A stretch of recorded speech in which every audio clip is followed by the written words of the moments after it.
están ustedes? Muy buenas noches. Bienvenidos a Estado Nacional Prime de este jueves por la noche. La última vez que habíamos estado aquí, el jueves anterior, estuvo Constanza Santamaría. No habían pasado todavía cosas que han marcado los últimos días con mucha fuerza. Lo recogimos el domingo en Estado Nacional, sí, la renuncia del ministro Giorgio Jackson. Pero como estamos acostumbrándonos a una dinámica y a una velocidad en la dinámica política, tenemos que considerar que después de ese domingo ocurrió, por ejemplo, que el presidente de la República se fue de manera muy rápida, porque un ida y vuelta, un cambio de mando a Paraguay. Alguien dirá, bueno, es una visita oficial muy rápida, no tiene mucho que ver con la política interna. Sí, a lo mejor eso, salvo que lo acompañó en el avión por invitación del presidente, el expresidente Sebastián Piñera. Alguien diría, pero no son adversarios en todo y no son puntos totalmente discordantes en todas las reformas. Bueno, esa es la gracia. Esa es la gracia de nuestra democracia, que todavía tiene pulsiones republicanas en cuanto a amistad cívica y ser capaces de conversar desde los ámbitos de las diferencias. El presidente Piñera acompañó por invitación del presidente Boric a Paraguay. Eso no fue todo, no fue todo. Porque el miércoles muy temprano, ayer supimos, o lo supimos el martes en la tarde, pero ayer se produjo al mediodía un cambio de gabinete. Acotados para algunos, pero es un cambio de gabinete de todas maneras. 5 ministerios afectados por los cambios en sus cabezas. Pero eso es todo. No, eso no es todo. Hoy en la mañana, en el Palacio de Gobierno, el presidente de la República recibió, junto a sus ministros, me parece que estaba todo el comité político, casi todo el comité político, con los presidentes de los partidos de Chile Vamos. No es toda la oposición, el Partido Republicano no estaba invitado. Y más que hablar de las reformas, que era supuestamente la agenda, básicamente se sentaron a conversar temas pendientes, a tratar de allanar un camino para luego entrar a conversar temas específicos. Eso fue hoy. Parece, según todos los testigos, que fue de alta tensión la conversación. Muchas cuentas pendientes unos con otros. Que tú estás muy duro, que ustedes han dicho esto, que ustedes no han hecho esto. Bueno, es parte de lo que hay que empezar a alisar como camino para avanzar hacia adelante. Tenemos mucha conversación para esta noche y le damos la bienvenida a Estado Nacional Prime.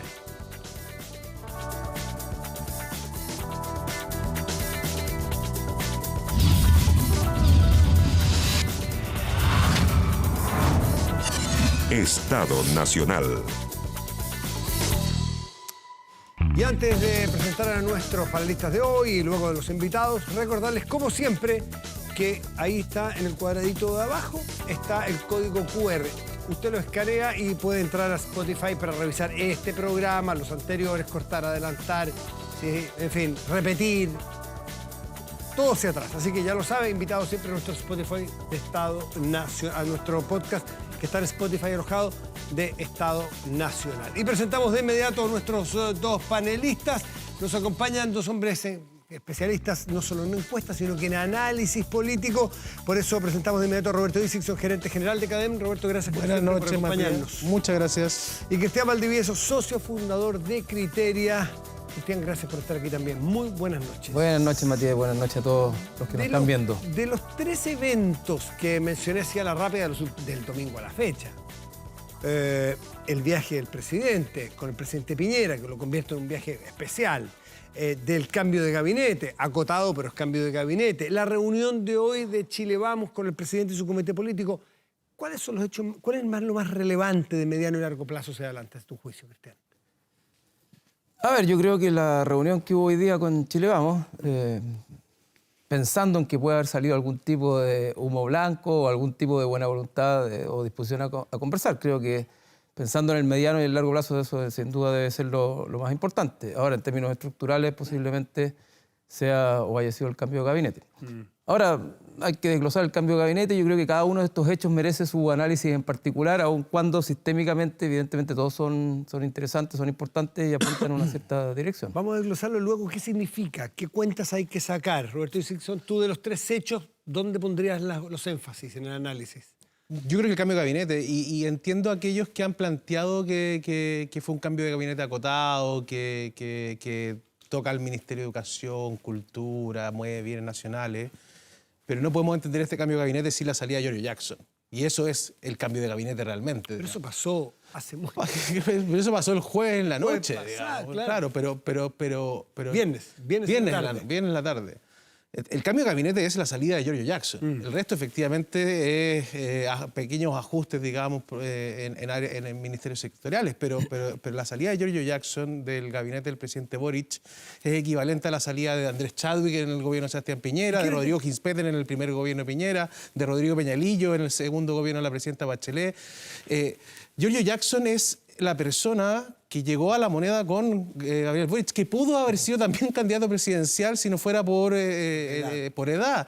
Es la persona que escribió junto con el presidente el programa, que nombró al gabinete, a los equipos. Era el hombre fuerte hasta ahora, no solo de Revolución Democrática, sino que de todo el Frente Amplio.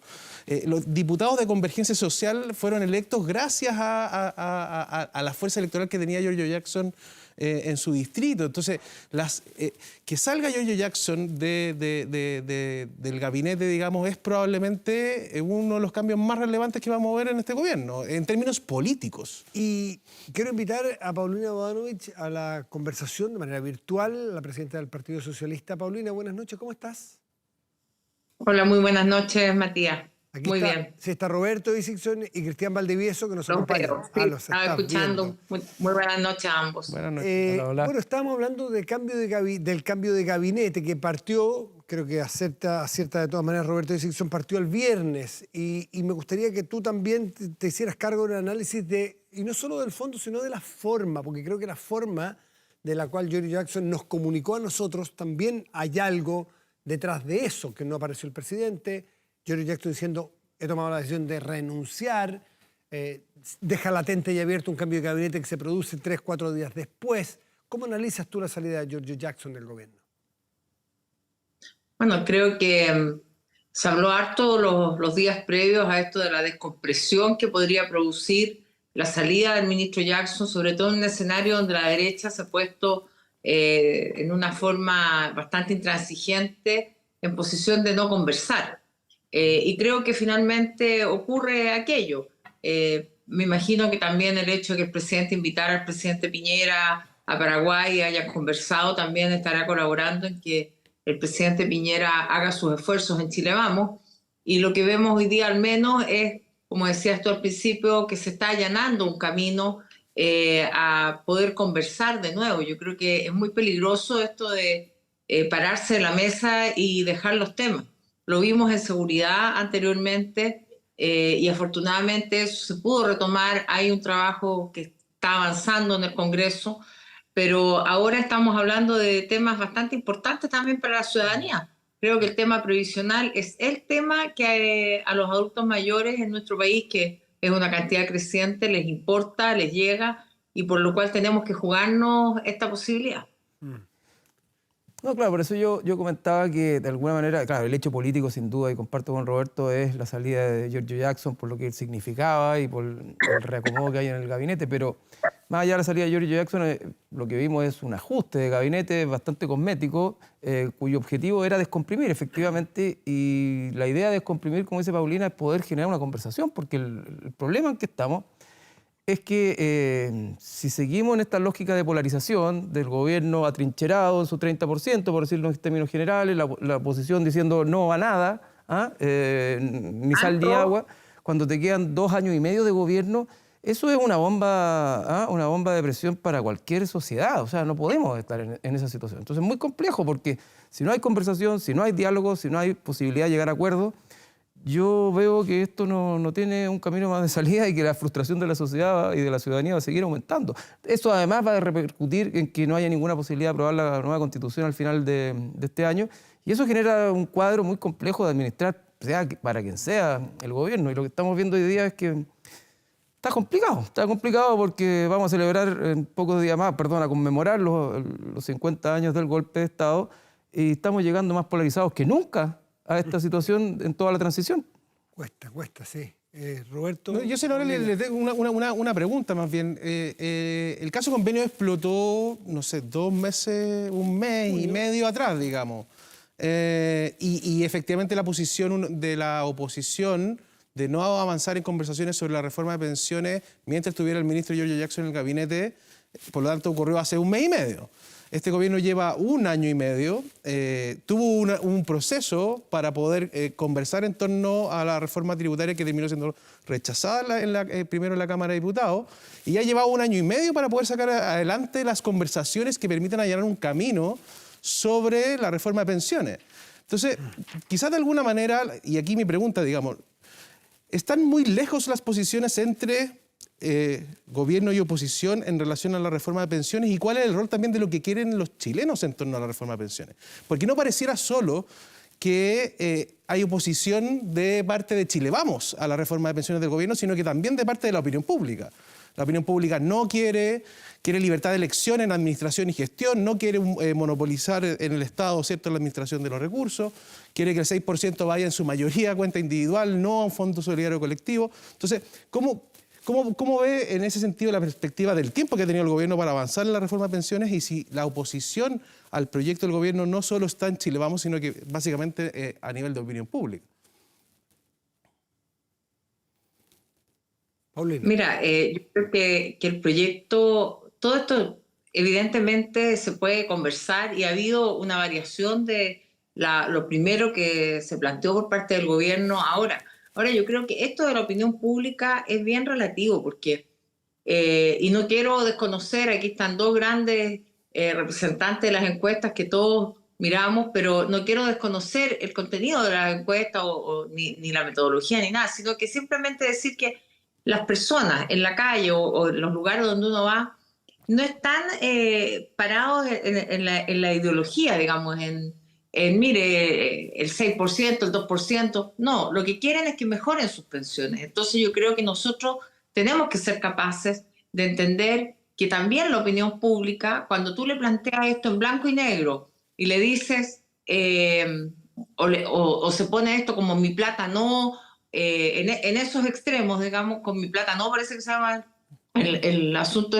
Sí, sí, bueno, se plantea como que se les va a quitar la plata. Obviamente la gente reacciona diciendo, no, la plata es mía, yo no quiero que la distribuyan, porque aquí también hay harto de un sesgo en que no se quiere modificar el sistema, y este modelo fracasó porque partía de supuestos que no se cumplen en Chile. ¿Y por qué? Porque lo que suponía era que para tú tener una tasa de reemplazo del 100%, tenías que cotizar por 40 años con un monto de renta tope. Eso en Chile son muy pocas las personas que lo pueden hacer. Entonces, el famoso 6%, toda la cuenta individual, lo que hace es perpetuar la desigualdad que tenemos hoy día, y probablemente aplicado el modelo a alguien con 40 años de cotizaciones, con sueldo tope y el 6%, claro que le va a dar una mejora, pero a una persona que tiene sueldos bajos, que tiene grandes lagunas, ¿para qué decir el caso de las mujeres? No va a operar de esa manera. Entonces yo creo que todos tenemos que empezar a hacer el ejercicio con lápiz y papel o con una tabla Excel, de ver cómo mejoramos las pensiones más allá de esta defensa a ultranza del sistema o de la defensa a ultranza del 6% en la cuenta solidaria o como se le ponga el nombre, digamos. Creo que ahí es donde está el desafío hoy día, que es volver a poner el problema en el centro y no esta cosa desde las trincheras en que estamos enfrascados y de la cual no logramos salir. Entonces yo creo que el desafío es este: pongámosle lápiz, papel y corazón al tema para que solucionemos el problema de fondo.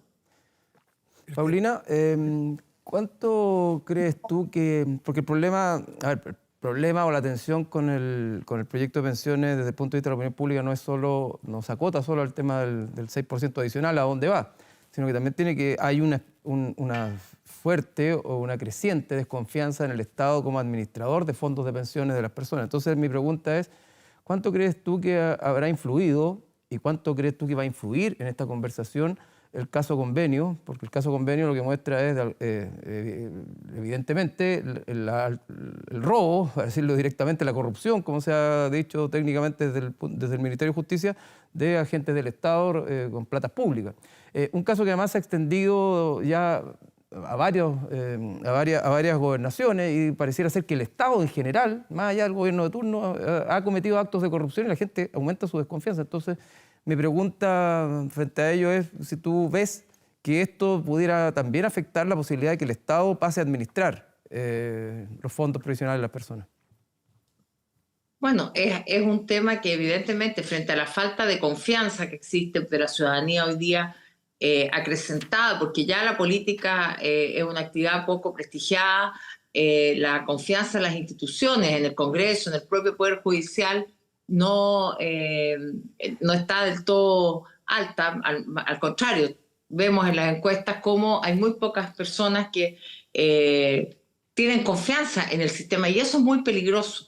Y de ahí que hay un desafío hoy al sistema judicial entero, a los tribunales, a la fiscalía, al propio Ejecutivo de poner todos los antecedentes prontamente a disposición, como lo ha hecho, para que haya una investigación y que haya castigo, que haya realmente sanciones pronto, porque lo que vemos son años de años. Entonces, tú tienes razón, Cristian, en que esto también va a afectar, por supuesto, a la confianza de la gente en que administre un ente estatal. Pero también tenemos, por ejemplo, hoy día el IPS es una institución pública que hace un trabajo a lo largo de Chile y que es capaz de pagar pensiones en lugares donde nunca una AFP va a llegar, donde van al campo, hacen una labor también bastante encomiable los funcionarios públicos. Entonces yo creo que también es nuestro deber buscar la fórmula de hacer que la ciudadanía entienda que hay también en algunos casos que optar por un ente estatal y que no todo lo estatal es malo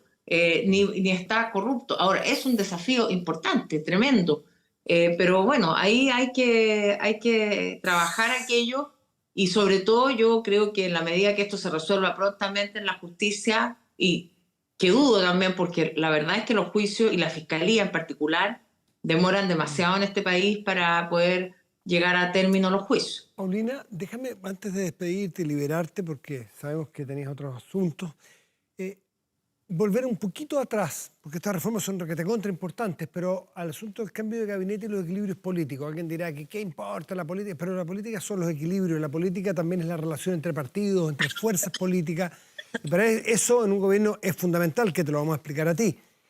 La situación en la que queda RD, que primero, si bajamos por escalones desde el inicio de este gobierno hasta ahora, primero estaba en el comité político, luego con el primer cambio de gabinete quedó fuera del comité político, pero quedó con dos ministros, el ministro de Desarrollo Social, Giorgio Jackson, el ministro de Educación, el ministro Ávila. Después, en el último cambio de gabinete, pierde esos dos ministros y se queda con un solo ministerio de Revolución Democrática, que es el Ministerio de Bienes Nacionales, que no tiene el mismo peso específico que tienen, por lo pronto, ministerios que están en el comité político, ni que estén en la moneda, ¿no es cierto? Por lo tanto, para algunos queda literalmente colgando Revolución Democrática, castigado por el gobierno. ¿Cómo es esa relación interna dentro de las fuerzas que están hoy día en el gobierno? ¿Cómo lo ves tú? Mira, yo no creo que sea la forma de medir un cambio de gabinete por estos supuestos equilibrios, porque ocurrió también, recuerdan, cuando quedó fuera el Partido Liberal. Efectivamente, hubo una molestia, quedaron sin ministro, pero el Partido Liberal ha trabajado de buena manera, lealmente, con el gobierno, desde el Congreso, con el resto de las personas que están integradas en el Estado. Entonces, yo no creo que esto sea un problema de cupos ni de castigos, que el presidente sea quien castiga o premia a través de cargos, sino más bien de qué personas pueden servir hoy día para este momento político que es complejo y que yo no coincido con que el cambio sea meramente formal o cosmético, porque mira, por ejemplo, en minería el presidente ha hecho un cambio profundo, un cambio en un área que es muy importante, relevante para el desarrollo del país y ha cambiado ministro, subsecretario y el vicepresidente ejecutivo de NAMI. De manera tal que aquí hay un cambio de timón importante en un área que sabemos que tenía complejidades y que es muy relevante, más aún cuando tenemos una ley de royalty que se aprobó y que va a poder instalar el principio de justicia territorial, que también era algo bastante buscado por todos. Por lo tanto, la clave esta del castigo y del premio y de los desequilibrios, por supuesto, siempre puede haber alguna malestar al interior de los partidos, pero yo creo que el proyecto político en estos temas, como es la minería, como es la reforma previsional, la reforma tributaria que va a poder solventar eventualmente temas muy importantes como el término de las listas de espera, la propia pensiones garantizadas de 250.000 pesos o tener los fondos necesarios para cubrir una reforma en seguridad de verdad integral y con una visión de gasto permanente, con integración de más policía, etcétera. Eso es lo que nos tiene que convocar. Y no cada uno de los partidos. Algunos dirán, bueno, es que el Partido Socialista no fue afectado, pero la verdad es que yo no lo veo desde el punto de vista solo de mi partido, sino de lo que es el conjunto de las fuerzas políticas del gobierno. Paulina Bodanovich, presidenta del Partido Socialista, muchísimas gracias como siempre por estar con nosotros. Que esté muy bien. Muchas gracias, Matías. Muy buenas noches a Roberto y a Cristian. Chao, chao. Y a todos. Muchísimas gracias. Chao. ¿Y a ustedes dos qué les parece lo de RD? ¿Ustedes creen que es injusto o es superfluo hablar de que se castigó porque estaba en un gabinete que no es de los principales o en un ministerio, o realmente tiene, o ese análisis político hay que hacerlo? No, yo creo que de hecho una de las cosas que considero que son de relevancia política y que están en este cambio de gabinete y que no estuvieron en los otros, digamos, es que hay un partido político que de la coalición del Frente Amplio, fundador del Frente Amplio, que desaparece formalmente. Y coincidente con lo de la... Esto no es solo la salida de Giorgio Jackson, es que efectivamente, como tú bien describías, Matías, digamos, esto es que desaparece de la primera línea del gobierno RD, porque bienes nacionales podría ser un ministerio fusionado con el Ministerio de Vivienda, o sea, no, y lo ha sido en el pasado.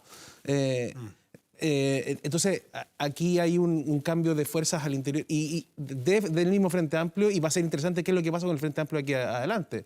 Hay algunos que dicen que ya la fusión de todos los partidos del Frente Amplio es inevitable frente a esta crisis de RD, que puede ser injusta la manera en que se ha involucrado al exministro Jackson, pero la opinión pública lo identificó como el principal responsable, que está Catalina Pérez, la renuncia de toda su directiva hoy día. Una crisis es una crisis gigantesca. Sí.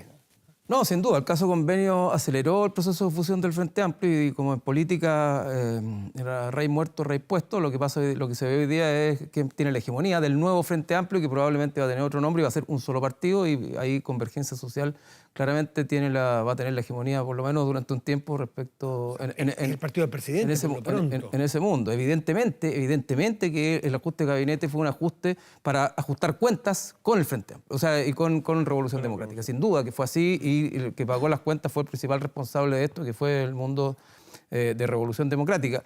Pero al mismo tiempo, esto no fue en favor, esta vez, del socialismo democrático. El presidente también dio una señal diciendo: yo fortalezco a Prodignidad a través del Partido Comunista. Y la señal que quedó dando vuelta es que el presidente no, en esta oportunidad, en este tercer cambio, no optó por una de sus dos almas, sino que más bien optó por tenerlas a ambas relativamente equilibradas, y por tener dos partidos fuertes, el Partido Comunista y el Partido Socialista, liderando la coalición, como dos partidos que además tienen mucha experiencia, mucha historia, y que por lo tanto no pueden ser tildados de inexperimentados, de primerizo o de amateur.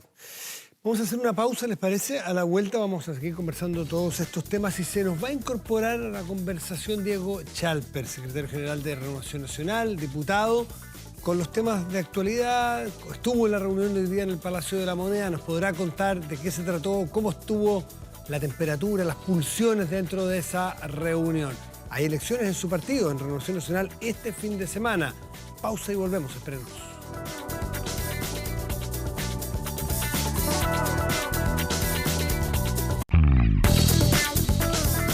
Recuerda que puedes revivir este capítulo y todas las temporadas de Estado Nacional en Spotify. Puedes escuchar las entrevistas, el debate, las conversaciones. Estado Nacional Podcast. Búsquenos en Spotify o escanee el código QR que aparece en pantalla. Ya lo sabe. Así que está invitado, como siempre, a revisar nuestro podcast. Y aumenta la delincuencia, no grave robos, evítelos con Tepillé, la empresa líder en seguridad preventiva, con monitoreo de cámaras de seguridad y audio disuasivo en tiempo real. Tepillé protege 24/7 su empresa y también su hogar. No sea usted la próxima víctima y contrátelos en tepillé.cl.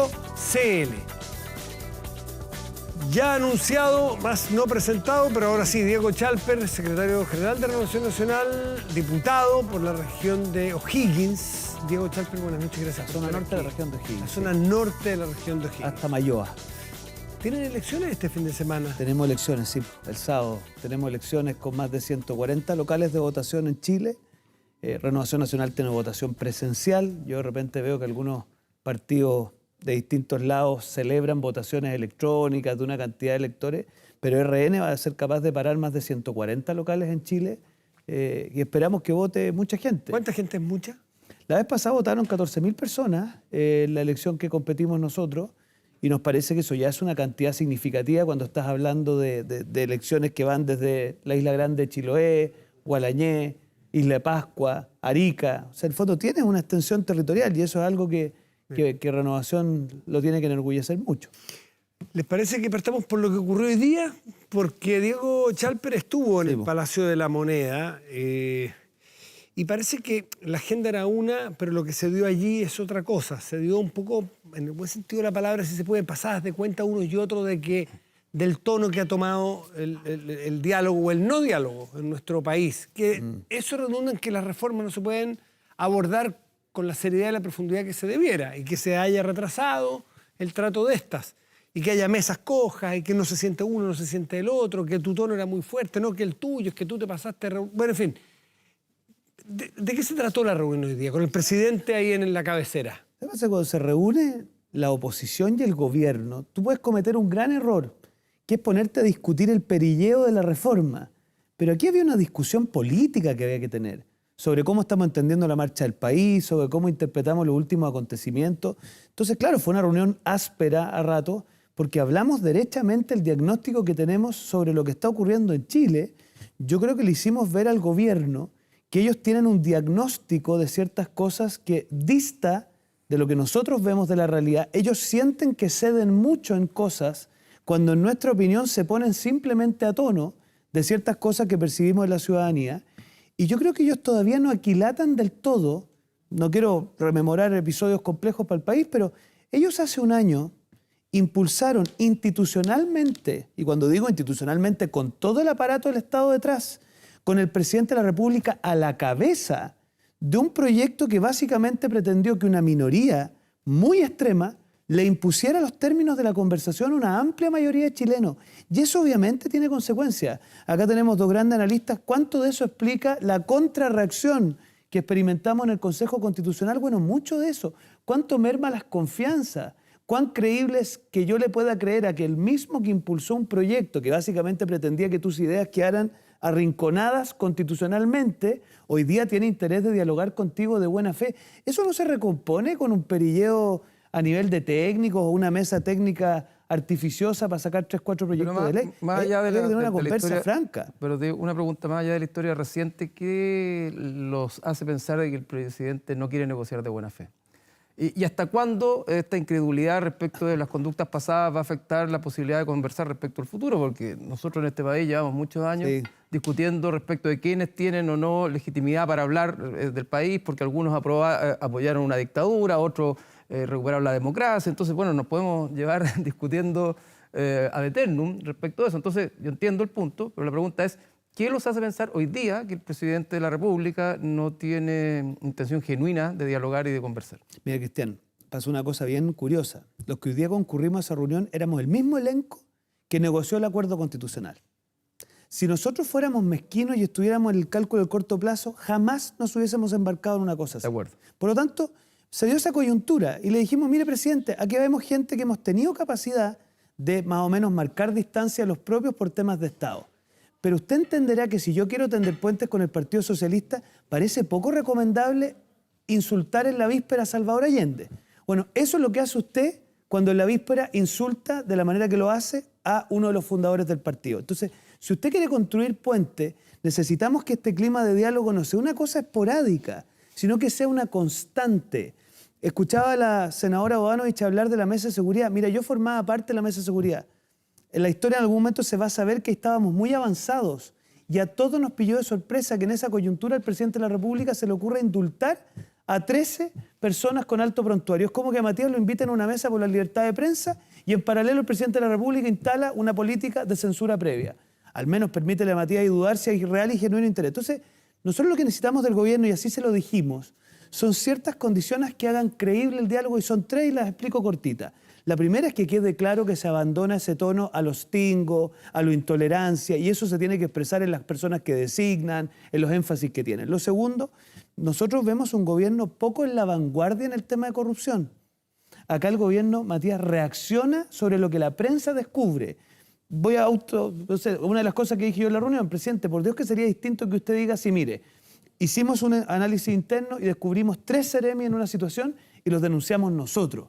Ya que sería distinto, pero aquí da la impresión que el gobierno aparece reaccionando y para cualquier oposición es muy difícil interactuar con un gobierno que no tiene sentido. Y lo otro, un poquito de conexión con la realidad. Si mira, el rechazo al 6% de la previsional no tiene que ver con una concepción doctrinaria de la oposición solamente, lo dijo entre líneas Roberto. ¿Cómo nos van a invitar a una reforma en donde oscilemos entre el 90 y 70% de los chilenos considera que es a contrapelo? Entonces, yo tengo la sensación que no sé si este gobierno está, Cristian, ensimismado en sus asesores o tiene el termómetro mal calibrado, pero todos vemos que el termómetro marca 42 y ellos ven 37. Entonces, ellos sienten que cuando hablan del 4-2 hicieron una tremenda concesión. Y lo que nosotros decimos, no han hecho ninguna concesión, se han puesto mínimamente a tono de lo que Chile está experimentando. Entonces, Diego, esa es nuestra impresión. el domingo nosotros publicamos la encuesta número 500 y decidimos salirnos de la coyuntura y tratar de mirar a Chile en la perspectiva de los 10 años. 10 años hacia atrás, 10 años adelante. La encuesta es mala. El 61% cree que Chile está peor en comparación a 10 años atrás. No, la encuesta, te corrijo, la encuesta es buena. O sea, la encuesta es buena, el resultado por el país no es bueno. muy malo, digamos. Estoy defendiendo Claro, la metodología de tu muchas encuesta. gracias. 61% te dice que Chile está peor en comparación a 10 años atrás. Solo un tercio cree que Chile va a estar mejor en los próximos 10 años. Y de alguna manera lo que vemos, ¿cierto?, es un gobierno y oposición entrampados en reformas que son necesarias y que la gente considera necesarias. De hecho, al punto de que el Partido Republicano, entiendo, no estuvo invitado a esta reunión y el Partido Republicano acaba de ganar las elecciones de constituyentes con un 35% de los votos, digamos. Entonces, ¿cómo se sale de esto? Esa es la pregunta. O sea, ¿cómo gobierno y oposición, en este caso Chile Vamos, logran destrabar un país que parece estancado, un país que parece viviendo del presente y del corto plazo, que no ve futuro, que siente que ha perdido identidad? ¿Se puede salir de esto? A ver, aquí voy a hablar con un poquito más de profundidad porque este es un programa de análisis más profundo. Yo creo que uno puede tomar un atajo y cree que aquí basta con armar una mesa técnica y sacar un par de reformas. Pero yo creo que aquí tenemos que ponernos de acuerdo en un diagnóstico de lo que pasó en Chile. En Chile, desde el 2011 a la fecha, hemos vivido en un plano de polarización total, que viene dado, me parece a mí, por un quiebre entre las expectativas de una clase media que quiere soluciones de mediano y largo plazo y una élite política, dirigencial, que no está a tono en la profundidad y en la prontitud de las reformas que hay que hacer. Ese es como el marco de conversación. Y yo sé que en esto hay gente que por vía refundacional o por vía inmovilista no está de acuerdo conmigo. Algunos creen que esto está fantástico y hay un problema comunicacional, otros creen que el país hay que fundarlo de nuevo. Y esa gente, efectivamente, no es que sean gente marginal en Chile, tienen peso político, influyen. ¿Cuál es la tarea que tenemos aquellos que vemos una cosa un poquito distinta, que estamos más en la lógica de las reformas, no del inmovilismo y de la refundación? Bueno, ponernos a conversar. Y eso es lo que aconteció hoy día, pero para tener esa conversación había que decirse a la cara que esa conversación es posible en la medida en que tenemos ciertos códigos elementales de conversación. Y una de esas, por ejemplo, Matías, es que podamos decirle a la ministra Jara, con mucho respeto, pero también con harta sinceridad, que insistir en un fondo estatal es no leer lo que está pasando en Chile. Nosotros estamos abiertos a pilares intergeneracionales, estamos abiertos a hacernos la pregunta al revés, porque aquí ha pasado una cosa que a mí me parece equivocada. Llegamos con una fórmula media preestablecida, pero la pregunta debe haber sido otra. ¿Cómo logramos una tasa de reemplazo entre la última remuneración y la pensión de cierta cantidad? Pues tú que nos autoimpongamos un 70% de tasa de reemplazo. Bueno, ¿qué hacemos? Y pongámonos a conversar juntos la solución, pero aquí se ha hecho una cosa ¿Qué solución distinta. tienen ustedes para la solidaridad? Porque he presentado el país de la siguiente manera. Un sector quiere la mitad del 6% para solidaridad, otro para capitalización individual. Hoy día se lo escuchaba un analista y planteado desde afuera dice miércoles. Los otros quieren todo para capitalización individual y cero para solidaridad. Claramente está planteado de una manera un poco tramposa, porque supongo que todos quieren mejores pensiones, todos quieren ser solidarios, todos quieren que mejoren las pensiones. Entonces, puesto así, ¿cuál es la solución de ustedes para que si el 6% extra vaya a las cuentas de las personas, cómo mejorar las pensiones hoy de aquellas personas que no tienen acceso a eso? Mira, lo que pasa es que hay que tratar de salir un poco de la caja, porque aquí lo que se dice es que el único mecanismo es por la vía de la cotización adicional del empleador. Hay un informe en la Universidad de San Sebastián que ha dejado manifiesto que eso no es tan así. Un camino es por vía de impuestos generales, PGU, y eso hay que estudiarlo con mucha más detención. Lo que ha dicho Renovación es que hay que asociarlo con ciertos públicos objetivos con mayor acceso, en fin. Otra cosa que podríamos estudiar, que han hecho otros países en el mundo, es amarrarlo a otro tipo de cosas. Voy a decir una cosa que hay que estudiarlo, obviamente, pero si tú hicieras, por ejemplo, una política activa de concesión de litio, acompañado de un royalty específico, y que parte de ese royalty haya un fondo de inversión que vaya en parte a generar capitalización inmediata para las pensiones, eso sería un camino que nadie ha dicho, pero que sería perfectamente viable. Otro camino razonable es lo que hemos dicho nosotros, pilares intergeneracionales, pero no con cargo a fondos de reparto, sino que decir, mire, el señor del Río, su 6% adicional, el 0,8 se lo va a destinar a un elenco que él decide. Y él decide ponérselo, por ejemplo, a madres o padres que están a cargo de personas con una situación de discapacidad, por ejemplo, que han tenido lagunas previsionales por eso. Y eso es una lógica de solidaridad intergeneracional que no pasa por el Estado. Lo que pasa es que aquí nada de esto está arriba de la mesa. Aquí la pregunta es totalmente binaria. ¿Usted está de acuerdo o no? Por eso lo planteé. Está binaria y creo que lo que hemos distinta. dicho nosotros hoy día, y no me hagas entrar más en detalles, si nos quieren meter en la caja del 4,2, 3,3, 3,2, 3,3, yo creo que eso no va a tener ningún destino. Entonces, ¿Y el si gobierno queremos- lo entendió? Bueno, eso tendría que preguntarse Bueno, al gobierno. de hecho, insistente se fuimos. lo al menos. planteé yo también a Paulina, que el problema no está solamente en cómo se mueve el 6%. Yo sentí muy vocera la Paulina. Ahora, Me gusta más la Paulina puertas adentro. Aquí la Sí, sentí ahora, muy vocera. independientemente de eso, Diego, hoy día está gobernando el presidente Boric, no están gobernando ustedes. Entonces, de alguna manera, ustedes como oposición también tienen que buscar la forma de allanarse al diálogo y poder avanzar, porque al final del día, si no avanzamos, también, cuando ustedes vuelvan al gobierno, que todo indica que podrían volver, o la derecha en general, bueno, se van a encontrar con un país igualmente convulsionado y difícil de gobernar. Entonces, mi pregunta es la siguiente. Yo estoy de acuerdo contigo de que el presidente a veces va un poquito para acá, después un poquito para allá.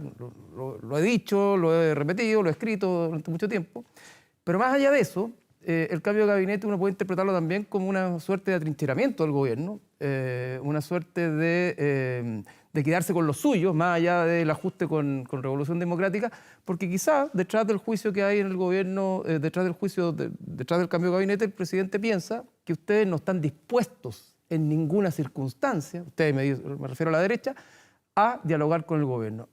Más bien piensa que lo que quieren ustedes es apretarlos hasta que el gobierno grite y le duela. Y desde esa perspectiva, por eso también te pido, miremos esto empáticamente, a lo mejor el gobierno piensa que aquí no hay nada que hacer, porque la oposición ha decidido negarle la sal y el agua al gobierno, cosa que a mí me parecería terrible desde la oposición y también terrible desde el gobierno que parte de esa premisa, porque lo único que vamos a terminar es polarizándonos. Sí, mira, nosotros- Pero darle un espacio a Sí. un gobierno que escucha que alguien dice que hay que apretarlos hasta que griten, que no le vamos a negar la sal, que le vamos a negar la sal y el agua, que mientras no saquen a este ministro nosotros no nos hallanamos a conversar. Entonces es complejo para el gobierno también. Sí, mira, yo lo que Y observé- trincherarlo, claro, puede ser. Lo hizo el Frente Amplio, lo hizo Pro Dignidad con el gobierno del presidente Piñera, de acuerdo. Pero ¿vale la pena seguir esa misma ¿Sabes lógica? lo que pasa? Yo lo que observo de las conductas de hoy día es que el gobierno tenía que tomar una decisión.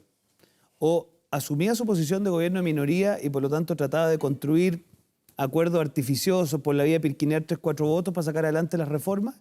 Eso ya fracasó en su diseño de la reforma tributaria, por lo tanto yo no le sugeriría ese camino y me da la impresión que lo que está intentando hacer el presidente Boric es lo otro, es reconocer su posición de minoría y por lo tanto construir una cosa más amplia.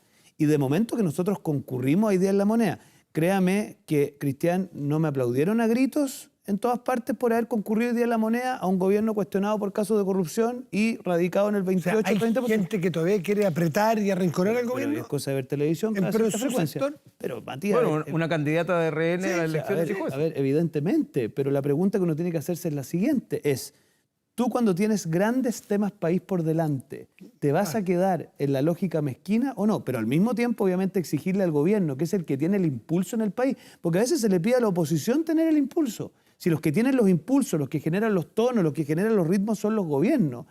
Yo me acuerdo que había una frase de la presidenta Bachelet que en su minuto me parecía muy curiosa, que ella decía, realismo sin renuncia. ¿Ya? A mí a veces me pasa con este gobierno que hay como una especie de renuncia al realismo, porque cuando tú ves que la inmensa mayoría de los chilenos, por decisiones que ellos han tomado, entre ellas hacer los retiros previsionales para hacer la oposición a Piñera, hoy día sienten que son dueños de su plata de pensiones, que a ellos les llame la atención, que quieran que el 6% termine en sus cuentas de ahorro, bueno, no debería llamarles la atención. Lo que pasa es que ellos como que no ven esa realidad y no se dan cuenta que eso tiene consecuencias políticas. Entonces, cierro con la siguiente idea. Nosotros como oposición fuimos hoy día a la Moneda porque entendemos que el país tiene grandes tareas por delante. Hablaban del cambio en minería. Mira, ojalá no sea solamente un cambio de elenco, porque aquí nos estamos farreando una tremenda oportunidad del litio en Chile. Y nos la estamos farreando por una sobreideologización en esa materia. ¿Diego? Por lo tanto, yo espero que eso mejore para el futuro. Aquí ando año y medio de gobierno, elecciones en diciembre, el próximo año elecciones municipales, gobernadores, y al año 4 ya tenemos elecciones parlamentarias, presidenciales, ¿cierto? Se va la bolita. Y aquí me voy a poner en modo encuestador y voy a ser bien corto. ¿Tú crees que va a haber reforma tributaria o pacto fiscal en este gobierno? ¿Crees que va a haber reforma de pensiones en este gobierno? ¿Y crees que va a ganar el apruebo o el rechazo en diciembre? Eso está todo un poquito amarrado, Roberto. A ver, yo creo que tenemos todo para generar un clima distinto que permita, primero, que se apruebe a fin de año el proyecto constitucional. Ahí hay un partido político que hasta aquí ha sido muy crítico de conversar, de generar espacios de conversación, y la vida los puso, mira las paradojas de la vida, en la conducción del proceso. Entonces ya no se pueden sacar los pillos, porque aquí no es tan fácil como decir que otros no avanzaron, no. Ellos están, y eso creo que le va a hacer bien a Chile, porque el resultado final va a ser que o ellos tuvieron la capacidad de conducir y por lo tanto dan garantía de gobernabilidad, o no tuvieron la capacidad de conducir y por lo tanto ya no pueden ser tan críticos como eran hasta hace un par de meses atrás. Eso yo creo que desde enero va a generar una dinámica distinta, en donde nosotros como centro derecha ya no vamos a ser tan condescendientes cuando algunos que condujeron bien o mal un proceso nos critiquen porque nos sentamos a conversar y lo que sea. Y yo creo que eso va a generar una dinámica que yo creo que un pacto fiscal no. Y eso es lo que hemos dicho al gobierno. El gobierno tiene que entender que aquí no se trata de recaudar más impuestos. Se trata de cómo usted genera un abanico que involucre invariabilidad tributaria, eficiencia del gasto, mejor optimización de ciertos recursos, ojalá inversión bien hecha en el litio y recaudación de impuestos. Si el ministro Marcel se vuelve a poner la corbata, porque pucha que nos gustaba ese ministro Marcel que era un poquito más multitasking y no tan benevolente con ciertas miradas extremas del Frente Amplio, si logra generar un clima razonable, yo creo que sí podemos avanzar en temas tributarios. Yo cuando aprobamos el royalty también tuvimos algunas críticas en nuestro sector. Pero entendemos que hay que generar recaudación tributaria para el gasto público, si ese no es el problema. Si lo que pedimos es que se gaste bien la plata, que haya invariabilidad tributaria para los proyectos de inversión, que termine esta excesiva burocracia en los permisos. Hoy día me alegró escuchar por parte del ministro Grau, que para nosotros fue una sorpresa en la reunión, que va a haber una agenda para terminar con el exceso de permisos que hay en Chile para los proyectos de inversión. Entonces, si esa es la sintonía, Roberto, yo al menos me declaro bastante expectante de una cosa como esa. Entonces están más cerca que lejos, porque además el gobierno ya transó el impuesto al patrimonio. El gobierno ya transó también el impuesto a la utilidad retenida o no retirada, y por lo tanto pareciera que están más cerca. Entonces, ¿por qué tanta como animadversión? Porque además siempre se ha hablado de pacto fiscal, incluso el gobierno ni siquiera ha hablado de reforma tributaria. No, pero cambiaron el nombre hace... No, también, pero hoy día es un pacto... 2 meses. Pero la propuesta hoy día es un pacto fiscal que incluye reforma al Estado y incluye otras cosas que efectivamente estaban dentro de las preocupaciones de... Voy a llevar esa línea argumental al extremo. Para alguien que creía que en Chile era posible la plurinacionalidad, haberla cedido es una gran concesión. El problema es que en Chile nunca hubo espacio para la plurinacionalidad, el problema era de percepción. Cuando tú me dices a mí que por haber cedido el impuesto al patrimonio hubo una gran concesión, le hicimos ver al gobierno con mucho respeto que ahí no hay una gran concesión, es un sentido de realidad respecto a un instrumento universalmente probado como malo y como poco eficiente. Por lo tanto, si queremos hablar de recaudación tributaria, bueno, tengamos una conversación, pero tengamos una conversación menos pensada en alentar, por decirlo así, a las tribus de apoyo y más pensada en tener herramientas que le hagan bien a Chile. Yo lo que creo es que si somos capaces de abrir un poquito el abanico y hablar de estos 5 pilares que te he planteado, invariabilidad tributaria, eficiencia del gasto, para no repetir, yo creo que claro que podemos avanzar. Ahora, si nos circunscribimos exclusivamente a las 3-4 cuñas para la prensa y para dejar tranquilo al Frente Amplio, yo creo que no va a ser más difícil. Diego Chalper, hoy fue esta reunión de la franqueza, de decirse las cosas a la cara, de lo político y no del perilleo, citándote a ti mismo, ¿cierto? El perilleo, porque el perilleo, sin mirarlo... No, yo no lo miro a huevo, sí, pero sí, para es muy importante el perilleo porque ahí los técnicos tienen que afinar el instrumento, ¿no es cierto? Pero aparentemente no partieron por ahí. No, está muy bien. Decidimos no partir por ahí. Tiene harta lógica, a partir de lo general a lo particular, ¿no es cierto? Es como los bordes en el acuerdo constitucional, muy criticado en su minuto, pero hoy día el Frente Amplio parapetado en los bordes. Si tú no eres capaz de sentarte en una mesa, mal puedes llegar a los acuerdos mínimos y al detalle de un instrumento. Entonces, de gobierno y oposición creo que hacen bien, pero esto tiene más de una etapa, entiendo que se van a volver a juntar. ¿En qué quedaron? No, lo que quedamos es, primero nos pareció bien a ambas partes tener este sinceramiento, desde dónde uno está hablando, si eso es muy importante, y a continuación tener la voluntad de seguir conversando sectorialmente y también a nivel global como gobierno y oposición. Así que ¿Tienen yo al agenda menos, para volver a juntarse los de hoy? quedó a cargo el ministro a cargo de las relaciones Congreso-Gobierno de generar ese próximo Ahora, espacio.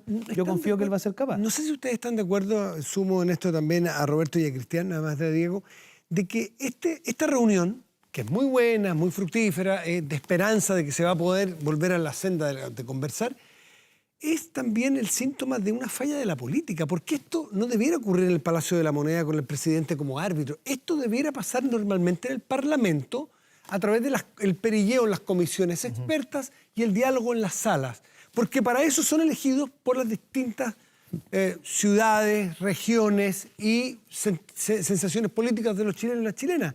Falla a tal modo que tiene que subsidiarlo el Ejecutivo y decirle, ¿saben qué? Como en el Parlamento no conversan, porque están en los pensadores tirando cuña, en esa salita que es solamente para cuña contra uno, contra el otro, vengan para acá y aquí vamos a comportarnos como adultos. O sea, No sé, sí, no, Matías, perdóname una frase. que tú eres parte interesada aquí. Sí, lo que pasa es que somos colegisladores con el Ejecutivo. Claro, Sí. yo creo que ahí hay una diferencia. Ya. Yo no estoy tan de acuerdo con eso, porque efectivamente es el gobierno el primero tiene el control de la agenda legislativa, el que pone la urgencia, el que presenta los proyectos. O sea, aquí se está definiendo... Pero los ha puesto. Se está discutiendo el proyecto del gobierno en pensiones y en Pero eso es tributario. perilleo, pero la capacidad No, de pero es sentarse en una mesa es la que vimos hoy día. No sé, la mesa nosotros no nos hemos parado nunca, Matías. No, que no nos quedemos en el detalle que si se paró la UDI, que si se republicano, no. En el concepto general de sentarse civilizadamente a decirse las cosas a la cara con las diferencias que se tienen unos con otros, gobierno con oposición. Yo creo que... A eso me refiero. Sí, sin duda. Y por eso lo conecto con la pregunta que te voy a hacer. Una de las discusiones o digamos, de los atributos que no se le ven al presidente o que ha ido perdiendo es liderazgo, es conducción. Y de alguna manera esta reunión probablemente avanzaba en eso porque el dueño de casa era el presidente en el Palacio de la Moneda. Pregunta, ¿tú ves al presidente hoy día retomando el liderazgo después del ajuste de gabinete, retomando la capacidad de conducción y retomando la capacidad de liderar a su propia coalición? O sea, es parte de los desafíos que tienen sentados la para pregunta adelante. es si lo ves o no lo No, ves. pero ahí, déjame complementar algo, porque que te hago igual la- es importante. O sea, Es que es buena la el pregunta presidente- porque es parte de las cosas que le hicimos. Pero que pregunta complementando hoy lo que día. decía Cristian, porque es importante. O sea, el presidente en solo una semana hace un cambio de gabinete que involucra a su mejor amigo, compañero de ruta, que es Giorgio Jackson. Invita al presidente Piñera a la gira, que no es casual, digamos, en un diseño, y termina sentado hoy día con Chile Vamos en la Moneda. O sea, hay un evidente intento por tratar de recuperar el control de la agenda que estaba perdido, ¿cierto? Por mostrar liderazgo y capacidad de resolver problemas, ¿cierto?, que son relevantes para los chilenos. A ver, yo no quiero que suene a crítica mezquina. Yo no creo que es la primera vez que él lo intenta. Pero él tiene 3 tareas, modestamente, consejo gratuito y de calidad, como eran los adjetivos que él usaba en su tiempo estudiante, por delante. Primero, es que tiene que ser consistente, porque usted no saca nada con iniciar una senda de diálogo y, por ejemplo, en 2 días más, mandarse un nuevo insulto a la oposición. Ya. Entonces, en eso, Check. consistencia. Digamos, check. Segundo, iniciativa en el tema corrupción. Él habla de que hay sinvergüenza en su gobierno. ¿Los pilló? Si los pilló, ¿los va a denunciar? Porque acá lo que necesitamos es que él gane credibilidad en ese tipo de cosas, porque para cualquier oposición es muy difícil si no conversar con él. Y lo tercero, para nosotros muy importante, es que ¿cómo te explicas tú que ellos presentan un mensaje presidencial en materia de usurpación y 2/3 de su bancada votan en contra? Entonces, o logra que sus 2 almas, o las que sean, porque creo que son más de 2, se cuadren detrás de su liderazgo o tenemos un problema de interlocución. Entonces, yo creo que hay un empeño genuino. Yo creo que lo de Giorgio Jackson, para serte franco, era insostenible. Entonces entiendo que lo pretenden como presentar, pero lo de Giorgio Jackson era insostenible hace bastante rato. Pero ya, hagamos como que él quiso hacer un giro en esa dirección, pero la tarea que tiene es política, es si es capaz de cuadrar una coalición detrás de movimientos que permitan mostrar apertura. Yo hasta aquí, para serte franco, creo que tengo más un signo de interrogación, esperanzado, pero un signo de interrogación. El presidente Boric pidió disculpas, las disculpas que ustedes le habían solicitado por el caso Nofre Jarpa. No me conteste todavía, a la vuelta, espérese un segundito. Si no puedes tener el control total de tu empresa desde cualquier parte y en línea, Kame ERP es para ti. Facturación electrónica, integración con bancos, flujos de caja, remuneraciones, todo en un solo lugar y mucho más. Mire, desde 12 UF al año, toda la información en kame.cl, Kame con K de kilo, o en comercial@kame.cl. Pausa y volvemos a Estado Nacional Prime.